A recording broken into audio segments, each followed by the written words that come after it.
Assalamu alaikum everyone. Well guys, I hope everyone is good and doing great and must be utilizing their time for preparing your final exams starting in this month, lately in this month.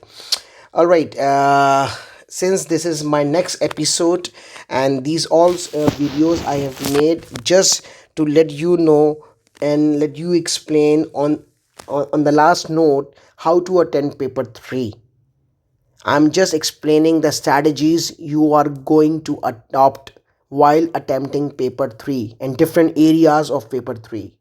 My these series of videos are explaining all about measuring techniques. You must show the examiner you know the practical skills, APS, advanced practical skills paper. This is my tagline of the video as well. Anyway, so in the last episode we studied about finding the percentage uncertainty in theta. So in this episode we are going to deal the idea of height, distance, gaps and thicknesses and their uncertainties, getting the uncertainty for heights, their distance or gaps or thicknesses. All right, so let's directly take an example. May June 2007, paper 32. Place the table tennis ball next to the ruler and record a D. All right, you have to put the ball over. If you guys definitely have attempted this question, it's from May June 2007. So you have to place a ball at somewhere, right? You have to release the ball. You are not supposed to push the ball downwards. You just have to release it from the rest. So when you release it and it take a bounce from the surface and reaches over here, you need to record what is the height of the bottom level of the ball. And believe me, this is difficult. This is exactly in a real world. If you have remembered that, it was a hell of a task to measure the bounce height, the rebound height h, and whatever, somehow you will measure it obviously, and then you have to write the percentage uncertainty in the value of h. Now h is definitely going to be measured from the meter ruler, and everyone knows the precision level of meter ruler. In my previous video I have mentioned the precision level of the meter ruler, which is zero point 0.1 centimeter or 1 millimeter, right? So so now how to write down the answer? Again, tell me, recall your memory about this experiment, or maybe if somebody hasn't done this experiment, at least he or she can do one thing. Open this question paper, read this reference, open this question paper, read the whole question. This is question 2 by the way, and try to understand what is going on. And even you can do one thing. You may have a ping pong ball or a table tennis ball in your home, right? You pick up the ball and release it above the surface of a table, and when it take once bounce, try to note the height it will attain, and you will see right now. Even if you are sitting on a chair, you can do that. You can notice that the ball stays in air for a fraction of a time, and that's a very narrow window to measure the height h. And this is exactly what students were supposed to do. They were supposed to doing in the practical exam. So the task, measuring task, which is apparently kind of an impossible, but still somehow you have to measure or you have to manage it. Then how you gonna write the percentage uncertainty? We will take a method of repeats. In Urdu I used to call it ढीठ बन जाओ. ढीठ बनने का मतलब होता है do it repeatedly, do any task repeatedly. So what you gonna do? See here. First of all, look at the mark scheme, what the mark scheme is suggesting and what I am suggesting. Let's see. Percentage uncertainty in the h, how you gonna write? First of all, you must mention the formula. First mention the formula, where what is delta h, mention it. What is h, mention it. If repeated readings have been done, then the uncertainty must be half the range. Absolute uncertainty must be starting from 2 to 10 millimeter. Correct ratio idea is required.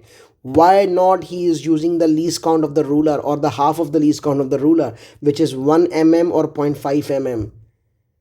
The reason is that if you are trying to locate this position, look at the size of the ball, even the full diameter or the half thickness of the ball or the half diameter of the ball. or when it about to stay in air, who knows that when ball take a bounce, it will come like near to the scale, it might go anywhere. So are you really able to read this location so precisely? Impossible. And if the student is giving me the way of answer like the value of h, see how the students are supposed to write. If someone writes the value of h like h1, the first attempt, as oh, okay, 13.7 centimeter, the bounce height. Wow, it's a big wow. Reason again, when the ball bounces, first take a first bounce and it is in air, right? Just like a Matrix movie, will it gonna be stopped for a while so that you can take the height and then it will drop? Will the ball cooperate with you like this? Insane. It stays in air for a fraction of a second and then it will fall back. And during that narrow window of a fraction of a second, you need to record a value, and you are telling me you are recording up to such a precision level, up to such a precise level of zero point 0.1, like 13.7 degree sorry, centimeter. How clever you are. Wow, mashallah. But by the way, for with due respect, you are in stupid you are doing a stupidity here. It is supposed to be 13. I take the ball back to the previous position, let it fall, take the height, try to judge the reading. I might take 15, I might take 19, I might take 12, I might take 17, and I will do it many times because it is a very difficult task.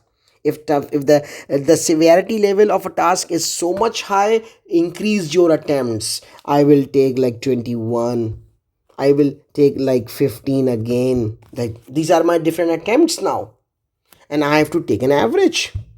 So see how I gonna do this, like this one. But obviously 0.2, 0.6, 0.3, 0.7, 0.1, it's supposed to be written. Yeah, I have mentioned one decimal places just for a reason, so that it will be according to the ruler. But practically 19.2 will be written as 19, 18.6 will be considered either 18 or 19, 20.3 I might take 20, then 19, and then 18, right? Then take the average, get the value of average, find the half range value, and then use the half range value, divide by the average, multiply by 100 to get the final value of uncertainty.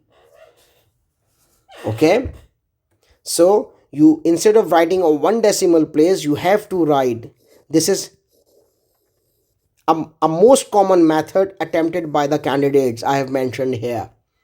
But what you're gonna do, you have to write a full number, because you cannot go to that such a level of precision and the ball will follow or obeys you, so that it will stay in air, and meanwhile you can take the measurements. Okay, so be careful. That's why the reason they have given us a room, the amount of the uncertainty would be like, and see, because these calculations are done with the level of precision, so that's why I'm getting this. And this example I have mentioned here has some mistakes. I deliberately mentioned this way, so that because this is the most common approach a student usually do, so you do not have to do this. Sorry, make it clear. Rather, just do it again. Let me change the color. Right, I recorded 19, 18, like 20, like 70, like 18. I might have 21, something like that. Now I will take the ratio of all these values written in red, the H average, right? I will find out the average, right? Then I will take the half range value, which is supposed to be highest recorded 21 minus lowest recorded 18 divided by 2. This is 21 minus 18, it's 3 divided by 2, it is supposed to be 1.5. Now the percentage in H is going to be half range 1.5 divided by the average multiply by 100, whatever you are getting here. So this is how you are going to deal the distances or heights. This particular task was very difficult, in fact, to measure H. So therefore we are expecting a help of working from the candidate, a detailed working explaining us how you are going to write the percentage uncertainty. And the bad luck is that, guys, you will get 1 mark for it. Such a level of working, you will get a 1 mark. Irony of fate is that you will get a 1 mark. Okay, let's take another example. Fold the sheet of tracing paper in half 4 times so that you have 16 layers. That's a question from May June 2008 paper 31. Measure the thickness of these 16 layers and find the percentage uncertainty in this measurement. And I exactly remember in this particular question you will be you was supposed to be having a micrometer. For micrometer, precision is 0.01 millimeter.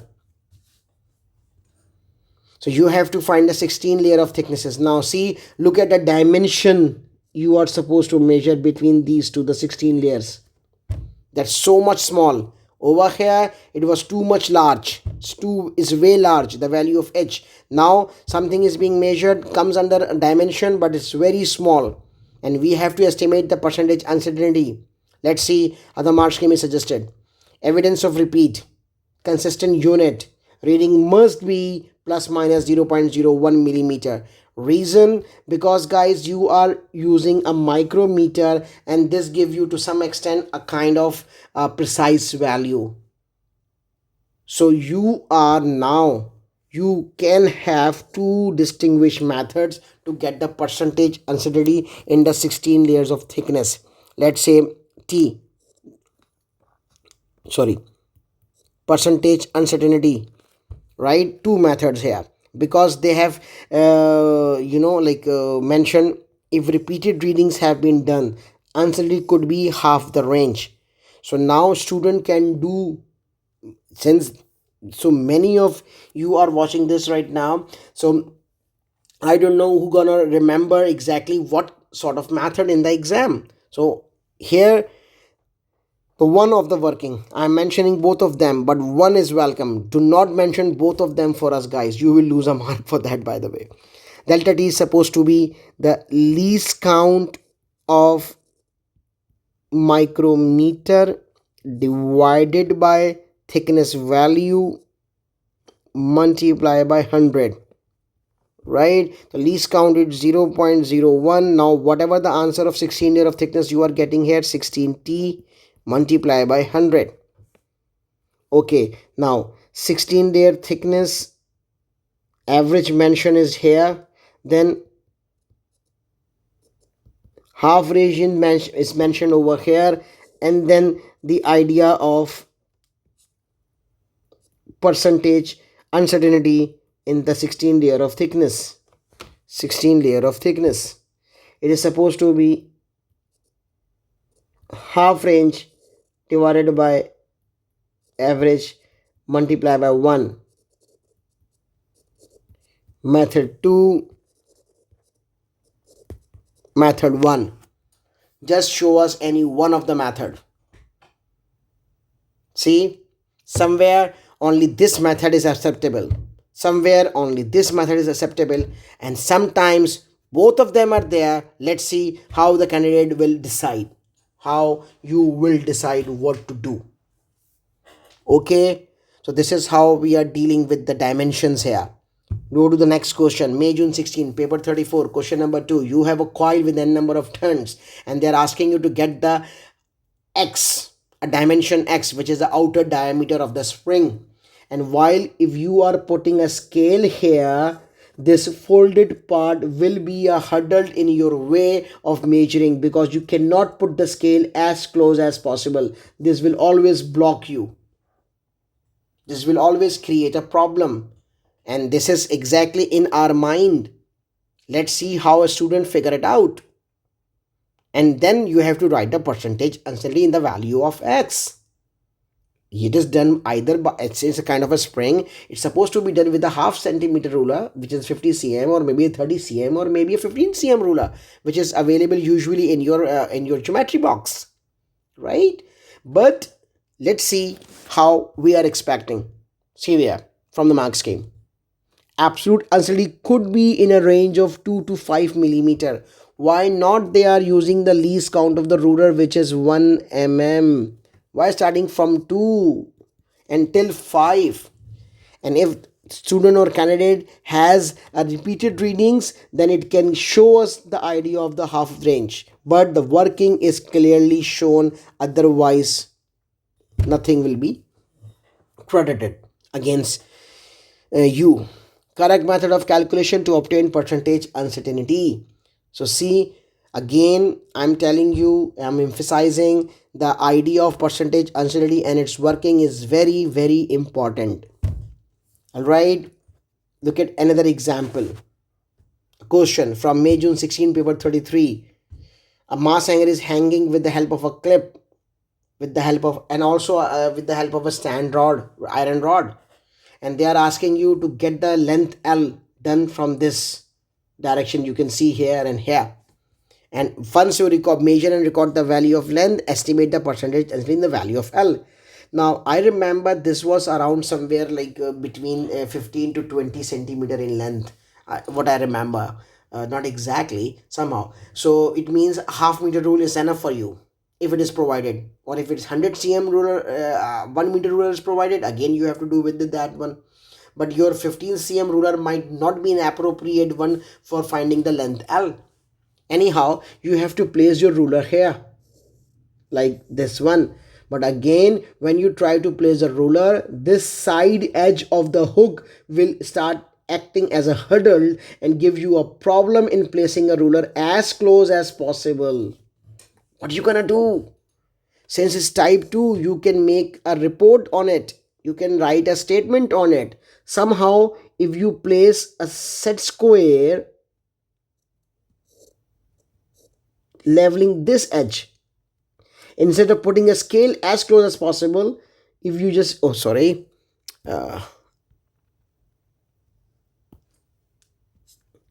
you just put a set square here and your ruler is attached a little far from the setup, and now put the set square here,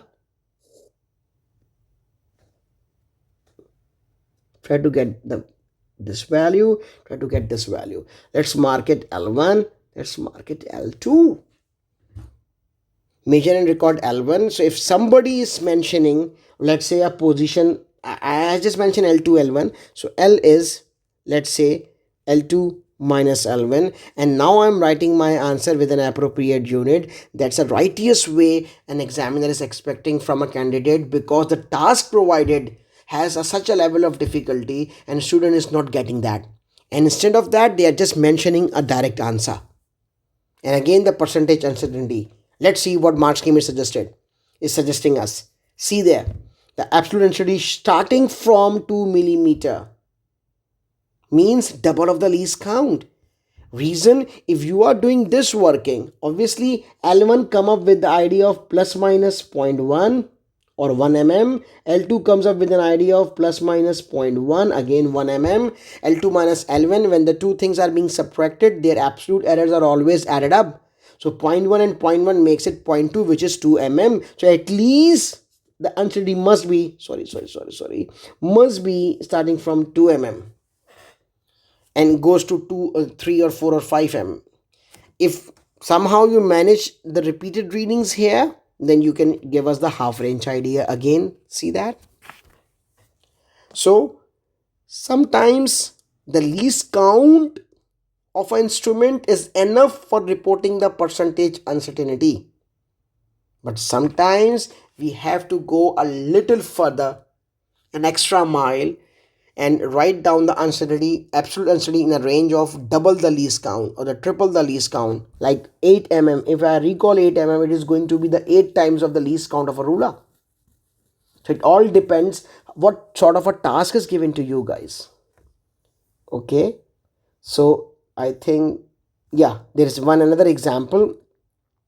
Oh, page 13, paper 34.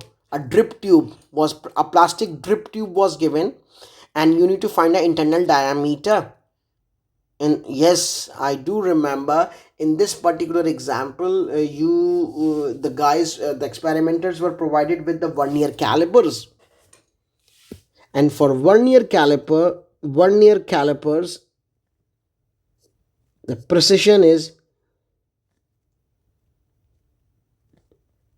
0.01 centimeter or 0.005 centimeter, any one of it.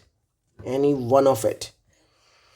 then you have to find the internal diameter. Obviously it can be done with the upper jaws of the vernier caliper. So look at the idea, what the mark scheme is suggesting to us.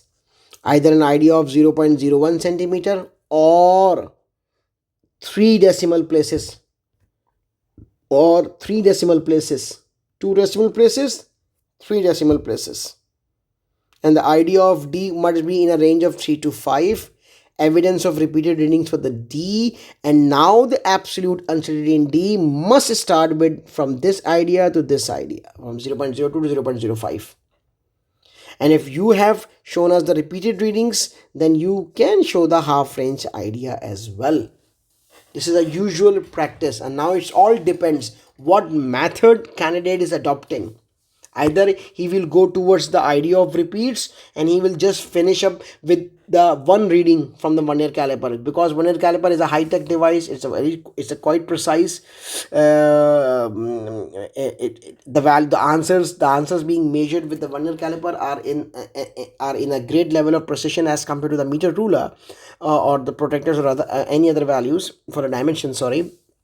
So we will allow if somebody just use the least count divided by the answer multiply by 100, like I've just mentioned in here.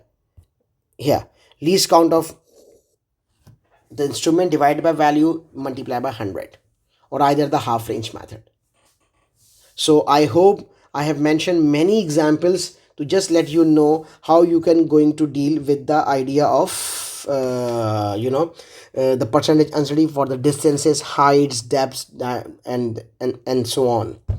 It's more than 20 minutes now. I tried my level best to keep it under 20 minutes, but anyhow, bear with me, guys. And next will be the measuring intervals, time intervals, which will be covered in the next video. All right, thank you very much. Leave any confusion, any questions, leave it in the comments, and I will try to possibly answer them all. Thank you. Allah Hafiz.